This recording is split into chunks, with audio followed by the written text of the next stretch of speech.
our population is really living quite day to day, they can't really just stay inside for days on end. They've got zero resources.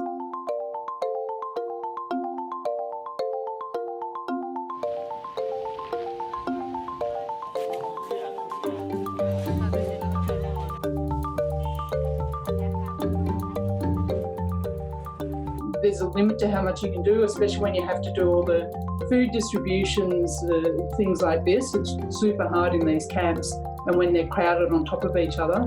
But it doesn't mean don't do anything. I think there's still things you can do to try and delay and reduce the spread a bit. And then the second component is the case management, and then trying to find the cases early and get them onto treatment early to try and prevent them deteriorating.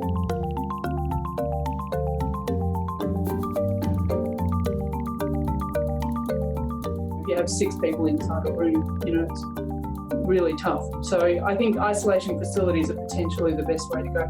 And then making sure that all of their contacts are quarantined. So making sure everyone, especially within the household, realises that they may be infected, they may start transmitting the virus before they get sick. And so making sure that they then are being really mindful to stay in the house as much as possible, to have a designated person who's collecting whatever the distributions are and bringing them back to the household, and trying to set them up in safe communities to protect each other. And then there's the question of masks. I think with the pre-symptomatic spread, if people are wearing masks, you can potentially try and reduce some of that spread.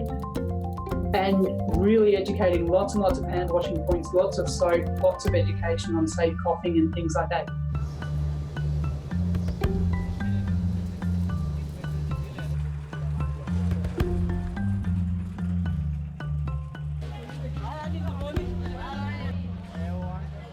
Because there's all those concerns of, do you try and limit the risk of the disease getting into the camp, but then at what cost? How much do you then limit help getting into the camp or people getting into the camp to provide aid to the population for all the other things that they still need help for? How do you kind of mitigate that without causing them to die from other things? If you cut off their food supply or anything like that, then you're not really helping either.